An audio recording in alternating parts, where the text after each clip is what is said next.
Defeating Poverty: A Revised Approach for a Changing America by Kathryn Williams and David Hotze. In today's world, poverty is often misunderstood.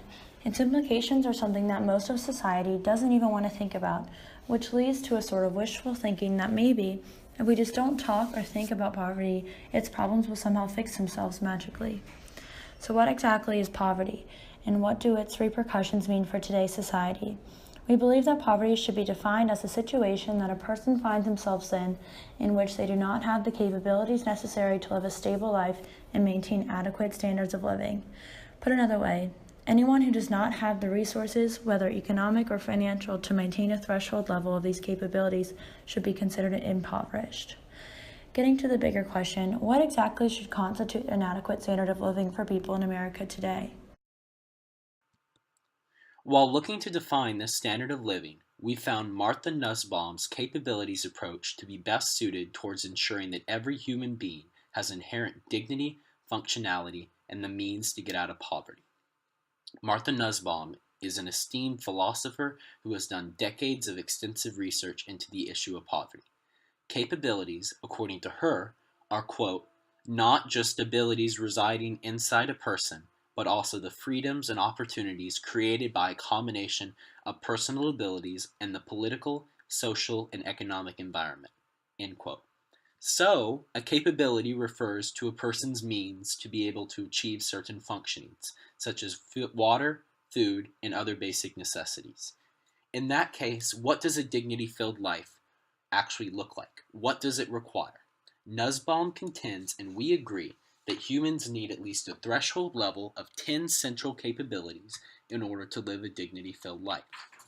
On the right side, you can see the 10 capabilities that Nussbaum uses as her foundation towards evaluating whether or not a person is free to achieve something in life. These ideas are not too different from solving a puzzle. Think of it like a bunch of puzzle pieces, representing the capabilities, fitting together to form the puzzle. The puzzle pieces, as they come together, create a better picture of the puzzle image, not unlike a person's capabilities interacting on a daily basis in their lives to achieve various functions. If you have all the pieces, you can form a complete puzzle, analogous to when a person has all 10 central capabilities and is able to fulfill all of their functionings, allowing them to lead a full and complete life. If just one piece is missing, the puzzle can't be entirely completed, and the image will be left incomplete. This is not unlike a person who, when he or she doesn't have all 10 central capabilities, is unable to lead a life where all their fundamental needs are met. Although Nussbaum's capabilities-based approach is seemingly the perfect measurement system of poverty, in reality, it is unworkable.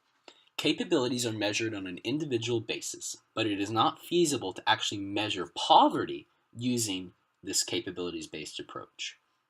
The main issue deals with the fact that some of the capabilities she suggests cannot be measured quantitatively.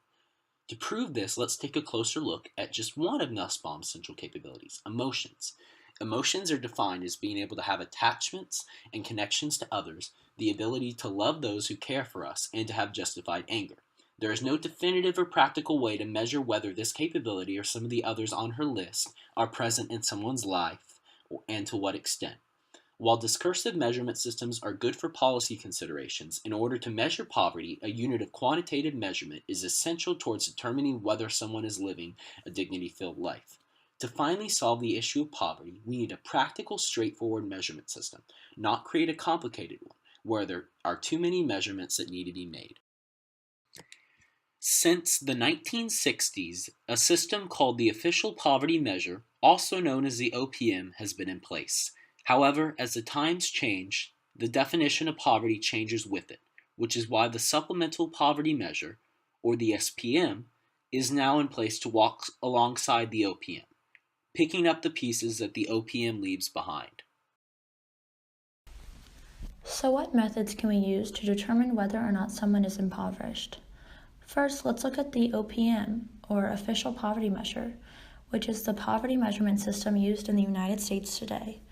It is a consistent unit of measure which allows for a greater understanding of poverty because it has been in practice since the 1960s. This is wonderful because scholars like to look at decade-long trends, and the OPM allows for that. The OPM has a specific threshold for each household, and if that family's income is below that threshold, the OPM considers them poor. According to John Iceland's handbook, Poverty in America, the OPM has achieved a level of consensus that no other poverty measurement in the United States can claim. However, the OPM does not adjust for the rising standards of living. It is fair to say that the quality of life we are accustomed to is very different than it was in the 1960s when the OPM was created. Along with that, nutritional science has also changed. Food costs are different than they were in the 60s, and not to mention people are buying very different types of food altogether. The OPM also does not take into account taxes, work expenses, or medical expenses. The problems with a food-based standard also include that males and females consume different amounts of food, as well as the healthy food necessary to maintain the bodily health capability is much more expensive than the cheap food the OPM built its standard from. The other method for measuring poverty comes in the form of the Supplemental Poverty Measure, or the SPM. It has not replaced the OPM, but was introduced to help make up for its deficiencies. One of the many benefits of the SPM is that it adjusts to geographical location. The SPM is aware that different locations have different resources and that the price of products and living can vary greatly. The SPM is also updated regularly to ensure that it is based on the most recent and average cost of food, clothing, shelter, and housing. According to the Supplemental Poverty Measure by Kathleen Short and Thesia Gardner, the quote, distribution of people in the total population and the distribution of people classified as poor using the two measures were examined. Results showed a higher proportion of several groups were poor using the SPM relative to the official measure, end quote. This is because the SPM allows for more complexities in the measurement system and is more accurate about giving aid to those who need it. The more involved nature of this approach allows one's capabilities to be better protected. The OPM measures income before taxes, while its outdated threshold is set at 3 times the cost of the minimum food diet in 1963. Some examples of what the OPM includes along with income are royalty payments, disability payments, veterans payments, and unemployment insurance. The SPM measures income including benefits, while its threshold is set at the 33rd percentile of expenditures on food, clothing, shelter, and utilities multiplied by 1.2. The SPM does not include taxes but does include benefits, for example, tax credits, SNAP, energy assistance, vouchers, etc. After analyzing both the OPM and SPM, we found that the SPM better protects one's capabilities and is more adaptable to different city conditions and income. Although we define poverty in the terms of a person or an individual, we understand that poverty must be measured according to one's family. In essence, we feel that poverty should be measured based on one's income relative to the average income of those around them. This should be measured on a city level to ensure that different costs of living around the United States are taken into consideration. Think back to the Candyland exercise we did in class. That analogy made the discrepancy between the cost of living in different cities alarming. Why should a family whose rent is, say, 3 candies be compared to the same poverty threshold as a family whose rent is 1 candy for the same exact living space? Our approach necessitates that these two families be measured according to 2 entirely different thresholds, therefore better inferring their capabilities based on their location and conditions in which they live. To provide more insight into how our approach would actually work, let's take a look at 2 families who live in 2 different cities here in America, one in New York City and one in rural West Virginia.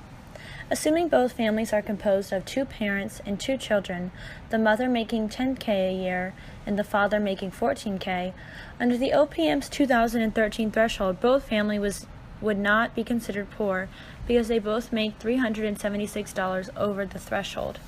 To try and fix this one-size-fits-all approach that the OPM advocates for, we find it necessary to take into account geographic location for poverty measurement to allow for varying standards of living across these cities. Because of these changes, the poverty thresholds would shift in both New York City and in West Virginia, taking into account household expenditures in each of the cities and better protecting their capabilities. However, we realize that using this quasi-relative approach and actually taking into account what others have could have some disadvantages. For example, if a city is composed mostly of individuals with low income, then some who should be considered impoverished using the OPM would not be considered in poverty under the relative city measurement approach. Despite this, overall, we believe that an individual's capabilities will be better protected by measuring poverty relatively at a city level. In conclusion, although we would like to use Nussbaum's capabilities approach to measure poverty, it is simply unworkable. Instead, we have decided that using the SPM would be an effective substitute to measure poverty and keep safe one's capabilities.